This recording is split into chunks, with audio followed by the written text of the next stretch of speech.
Students, आज हम एक और क्वेश्चन लेकर आए हैं आंसर राइटिंग EMRS टीयर 2 के लिए PGT हिस्ट्री का।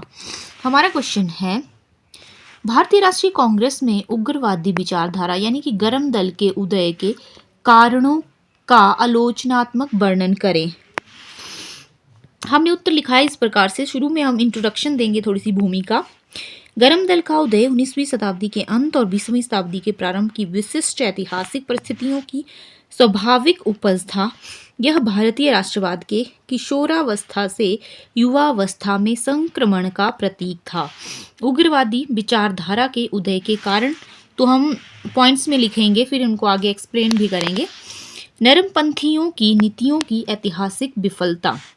1885 से 1905 तक नरमपंथियों की याचना एवं प्रार्थना की नीति पूर्णतः असफल रही, क्योंकि सबसे पहले जो नरमपंथी थे तो उन्होंने यही नीति अपनाई थी कि हम ज़्यादा ना बोलकर प्रार्थनाओं पर ही जो हैं वो फोकस कर रहे थे।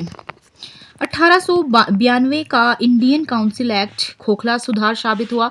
यद्यपि नरमपंथियों ने राजनीतिक शिक्षा का आधार तैयार किया, किंतु उनकी अंग्रेज भक्ति औपनिवेशिक शोषण की वास्तविकताओं से असंगत थी।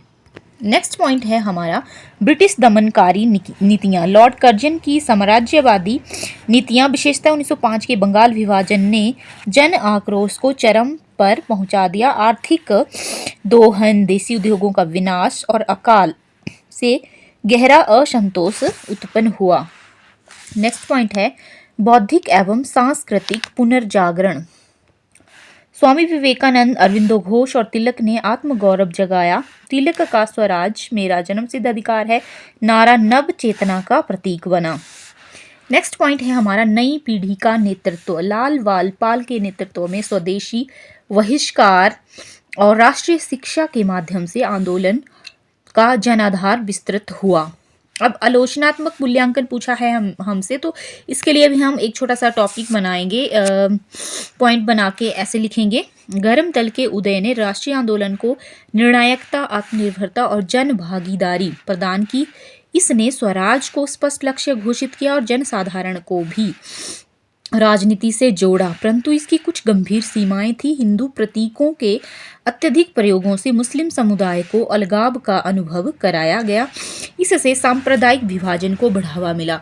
मतलब इस थोड़ा सा निग्लेक्ट किया गया मुस्लिम कम्युनिटी को, जिससे क्या हुआ कि सांप्रदायिकता का एक रास्ता बन गया। लास्ट में हमें कंक्लूजन लिखना है, तो हम लिख सकते हैं ऐसे कि निष्कर्ष रूप से हम कह सकते हैं कि गरम दल का उदय भारतीय राजनीति में एक प्रमुख कदम था, जिसने अंग्रेजी साम्राज्य के साथ साथ साधारण जनता की आंखें भी खोल दी तथा आम जनता ने भी राजनीति में योगदान देना शुरू किया और इससे स्वतंत्रता का मार्ग भी जो है वो प्रशस्त हुआ।